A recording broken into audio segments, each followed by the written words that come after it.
आज हमारे पास जो सामग्री है वो इतिहास के उस कोने से है जिसके बारे में सुन के मतलब यकीन करना मुश्किल होता है। सोचिए, एक ऐसा टैक्स, एक ऐसा कर जो महिलाओं को अपने ही शरीर का ऊपरी हिस्सा ढकने के लिए देना पड़ता था। जी हाँ, हम बात कर रहे हैं त्रावणकोर के स्तन कर, जिसे मूलकर्म कहते थे। ये कहानी सिर्फ एक पुराने टैक्स की नहीं है, ये जुल्म, हिम्मत और सम्मान की लड़ाई की है। तो चलिए इस कहानी की परतें खोलते हैं। और ये समझना बहुत जरूरी है कि ये सिर्फ एक वित्तीय कर नहीं था। अच्छा। स्रोतों से ये साफ है कि ये पैसे कमाने से कहीं ज्यादा समाज पर नियंत्रण रखने का एक तरीका था, एक ऐसा हथियार जिससे जाति के आधार पर कुछ लोगों को अपमानित किया जाता था और मतलब उनकी जगह बताई जाती थी। तो आज हम यही समझने की कोशिश करेंगे। जी, आज हमारी कोशिश रहेगी कि हम समझें कि ये प्रथा असल में क्या थी, क्यों थी, और फिर नंगेली जैसी महिलाओं के असाधारण विद्रोह ने कैसे इसके अंत की कहानी लिखी। तो शुरू से शुरू करते हैं। ये मूलकरम, जिसका मलयालम में, जैसा आपने बताया, सीधा मतलब है स्तनकर, आखिर था क्या? क्या ये बस पैसे वसूलने का एक और अजीब तरीका था? नहीं, और यहीं पर इस कहानी का सबसे जरूरी पहलू छिपा है। देखिए, नाम से लगता है कि शायद ये स्तनों के आकार पर लगता होगा। हाँ, मुझे भी यही लगा था। पर स्रोत बताते हैं कि ऐसा कुछ नहीं था। ये एक सामाजिक कानून था। पैसे से ज्यादा इसका लेना देना रुतबे और ताकत से था। रुतबे और ताकत से कैसे? ये टैक्स मुख्य रूप से उन जातियों की महिलाओं पर लगाया जाता था जिन्हें उस समाज में निम्न या अछूत माना जाता था, जैसे कि एजावा और नाडार समुदाय। ये बात हैरान करती है। मतलब त्रावणकोर की रियासत को सच में इतने पैसों की जरूरत थी कि वो ऐसा टैक्स लगाते, या फिर जैसा कि स्रोत इशारा कर रहे हैं, मकसद पैसा था ही नहीं? आपने बिल्कुल सही नस पकड़ी है। पैसा तो शायद एक बहाना था, या ज्यादा से ज्यादा एक साइड बेनिफिट समझिए। असली मकसद था सामाजिक हैसियत को पत्थर की लकीर की तरह बनाए रखना। अच्छा। उस समय के त्रावणकोर में, जो आज के केरल का हिस्सा है, ये माना जाता था कि शरीर का ऊपरी हिस्सा ढकना, यानी ब्लाउज या कोई अंगवस्त्र पहनना, सिर्फ उच्च जाति की महिलाओं का विशेषाधिकार है, उनका हक है। मतलब ये एक तरह का स्टेटस सिंबल था, जैसे आज के जमाने में कोई महंगी घड़ी या कार होती है। बिल्कुल बिल्कुल, ये दिखाने का एक तरीका था कि समाज में कौन ऊपर है और कौन नीचे। अगर किसी निम्न जाति की महिला को अपना सम्मान बचाना है और शरीर ढकना है, तो उसे समाज के बनाए नियम को तोड़ने की कीमत चुकानी पड़ती थी। और वो कीमत थी मूलकरम। जी, ये उन्हें हर पल याद दिलाने का एक क्रूर तरीका था कि समाज में उनकी जगह कहाँ है। ये 18वीं और 19वीं सदी में जाति आधारित नियंत्रण का एक बहुत ही कारगर और क्या कहते हैं, अपमानजनक औजार बन गया था। ये व्यवस्था सुनने में ही इतनी अपमानजनक है, तो ये सोचना मुश्किल है कि लोगों ने इसका विरोध नहीं किया होगा। बिल्कुल। और हमारे स्रोत हमें एक ऐसी ही कहानी पर ले जाते हैं जो हिम्मत और दर्द दोनों की इंतहा है। नंगेली की कहानी। नंगेली की लोक गाथा इस क्रूर व्यवस्था के खिलाफ विद्रोह का सबसे शक्तिशाली प्रतीक है। ये कहानी चेरथला नाम की जगह की है, जो आज के केरला के अलम्पुजा जिले में है। चेरथला, ठीक है। नंगेली एझावा समुदाय की एक महिला थी जो इस अपमानजनक कर को देने से मतलब लगातार इनकार कर रही थी। और फिर एक दिन, जैसा कि कहानियों में होता है, बात हद से आगे बढ़ गई। बिल्कुल। कहानी के अनुसार जब त्रावणकोर रियासत का टैक्स कलेक्टर, जिसे प्रवृत्त्यार कहते थे, अपने लोगों के साथ नंगेली के घर टैक्स वसूलने पहुंचा, तो नंगेली ने कहा कि वो इंतजार करें, वो टैक्स लेकर आती हैं। एक मिनट, उन्होंने टैक्स देने का फैसला कर लिया था? यही तो कहानी का वो मोड़ है जो इसे अमर बना देता है। नंगेली घर के अंदर गई, लेकिन पैसे लाने के लिए नहीं। तो फिर? उन्होंने एक धारदार हथियार उठाया, अपने दोनों स्तन काटे, उन्हें एक केले के पत्ते पर रखा और बाहर लाकर टैक्स कलेक्टर के सामने रख दिया। क्या? उन्होंने कहा, जिस चीज पर टैक्स चाहिए वो ले लो। ये सुनने में भी रोंगटे खड़े कर देता है। मतलब कोई किस हद तक मजबूर हो सकता है और किस हद तक साहसी हो सकता है कि ऐसा कदम उठा ले। यही इस कहानी की ताकत है। ये उस हताशा और हिम्मत दोनों को एक साथ दिखाती है। सोचिए, ये अपने आप में कितना बड़ा सिंबॉलिक एक्ट था, एक ऐसा विरोध जिसका कोई जवाब नहीं था। और फिर उनका क्या हुआ? जाहिर है इतना खून बहने की वजह से कुछ ही देर में नंगेली की वहीं मृत्यु हो गई। और कहानी यही खत्म नहीं होती।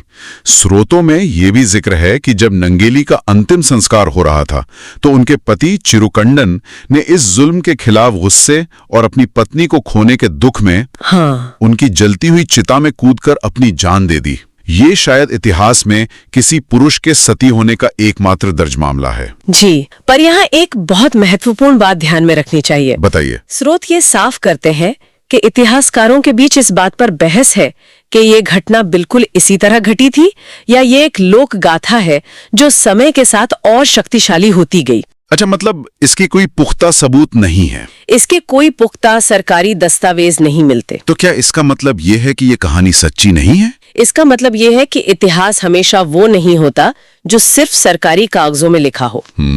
सही बात है। शासकों और सत्ता में बैठे लोगों के दस्तावेज अक्सर उन लोगों की कहानियों को नजरअंदाज कर देते हैं जो हाशिए पर हैं। लेकिन केरल के लोगों की यादों में, उनकी कहानियों में, उनकी कला में नंगेली की कहानी किसी भी दस्तावेज से ज्यादा सच्ची और जिंदा है। मतलब ये एक तरह से लोगों का इतिहास है, सरकारों का नहीं। बिल्कुल, चाहे ये शब्दशः सच हो या एक शक्तिशाली प्रतीक, इस कहानी ने उस समाज पर जो असर डाला वो ऐतिहासिक है। ये उस चिंगारी की तरह थी जिसने एक बड़ी आग को हवा दी। बिल्कुल, क्योंकि एक इंसान का इतना बड़ा बलिदान अनदेखा नहीं किया जा सकता। तो क्या इसी घटना के बाद वो बड़ा आंदोलन खड़ा हुआ जिसकी हम बात कर रहे थे, ऊपरी कपड़ा आंदोलन या अपर क्लॉथ मूवमेंट? हाँ, नंगेली की कहानी और इस जैसी दूसरी घटनाओं ने लोगों के गुस्से को एक आवाज दी। 19वीं सदी तक आते आते ये गुस्सा एक संगठित आंदोलन का रूप लेने लगा। उसे मारू मरक्कल सामरम भी कहते हैं ना? जी, या ऊपरी कपड़ा आंदोलन। लेकिन ये समझना जरूरी है कि ये बदलाव सिर्फ एक घटना का नतीजा नहीं था। इसके पीछे कई और ताकतें भी काम कर रही थी। दिलचस्प, जैसे कि कौन सी ताकतें? हमारे स्रोत इस बारे में क्या बताते हैं? स्रोत बताते हैं कि ईसाई मिशनरियों का इसमें एक बड़ा और दिलचस्प रोल था। जब त्रावणकोर में निम्न जातियों के लोगों ने ईसाई धर्म अपनाना शुरू किया, अच्छा, तो मिशनरियों ने उन्हें पूरे कपड़े पहनने के लिए प्रोत्साहित किया। उनके लिए ये सम्मान और बराबरी का प्रतीक था। अब सोचिए, ये तो सीधे सीधे त्रावणकोर के सदियों पुराने सामाजिक नियमों को चुनौती देने जैसा था। बिल्कुल, और स्रोत ये भी बताते हैं कि इससे एक टकराव की स्थिति पैदा हुई। एक तरफ मिशनरी थे जो धर्म परिवर्तन के बाद लोगों को पूरे कपड़े पहनने को कह रहे थे, और दूसरी तरफ रियासत के नियम थे जो इसकी इजाजत नहीं देते थे। ये तो सीधे सीधे सत्ता को चुनौती थी। और इसी टकराव ने शायद आंदोलन को और मजबूत किया। बिल्कुल। इसके अलावा नाडार जैसे समुदायों ने खुद भी दशकों तक इस अपमानजनक प्रथा के खिलाफ जबरदस्त संघर्ष किया।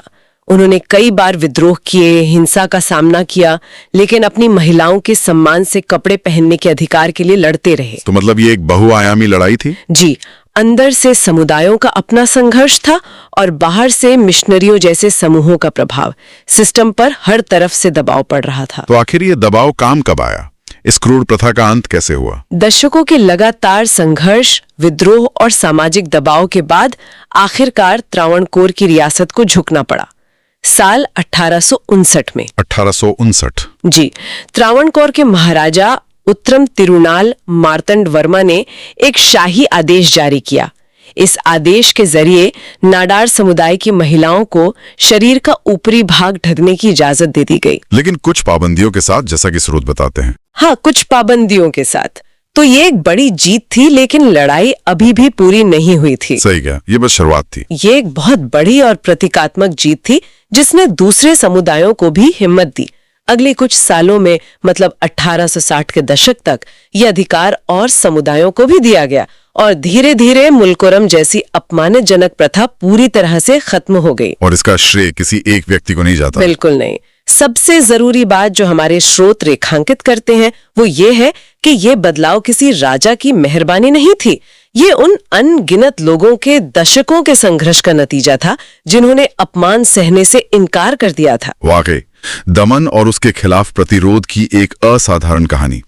ये हमें याद दिलाती है कि जिन अधिकारों को हम आज बिल्कुल स्वाभाविक मानकर चलते हैं, जैसे कि अपनी पसंद के कपड़े पहनने का अधिकार, उनके पीछे कितना लंबा, दर्दनाक और मुश्किल संघर्ष छिपा हो सकता है। और ये पूरी कहानी हमें सोचने पर मजबूर करती है कि हम इतिहास को कैसे देखते हैं। हमने मुलकरम की बात की जो शरीर पर नियंत्रण का एक जरिया था। जी। फिर हमने नंगेली के विद्रोह की बात की, जिसने अपने शरीर का इस्तेमाल करके ही उस नियंत्रण को तोड़ा। हाँ, और अंत में हमने एक पूरे आंदोलन की बात की, जिसने कपड़ों को सम्मान का प्रतीक बना दिया। ये एक तरह से ये भी दिखाता है कि लड़ाई सिर्फ कानूनों की नहीं होती, बल्कि सोच और प्रतीकों की भी होती है। कपड़ा पहनना या ना पहनना यहाँ सिर्फ एक कपड़े का टुकड़ा नहीं था, वो इज्जत, बराबरी और अधिकार का प्रतीक बन गया था। बिल्कुल। और यहीं पर मैं श्रोताओं के लिए एक विचार छोड़ के जाना चाहूंगी। जरूर। हमारे स्रोतों ने बार बार इस बात पर जोर दिया कि नंगेली की कहानी के ऐतिहासिक दस्तावेजों पर बहस होती है। ये एक बहुत महत्वपूर्ण सवाल खड़ा करता है। जब दबे कुचले लोगों का इतिहास लिखने वाले और सत्ता में बैठे लोग नहीं लिखते, तो क्या उनकी कहानियां इतिहास नहीं होती? अच्छा। क्योंकि कहानियों को समझने के लिए लोक कथाओं, गीतों और पीढ़ी दर पीढ़ी चली आ रही यादों को कितना महत्व दिया जाना चाहिए। मतलब क्या इतिहास केवल वही है जो लिखा गया है, या वो भी जो सुना और सुनाया गया है? ठीक यही सवाल। जब आधिकारिक इतिहास खामोश हो, तो क्या लोगों की यादें और उनकी लोक कथाएं ही उत्पीड़ितों का असली इतिहास बन जाती हैं? इस पर सोचना जरूरी है।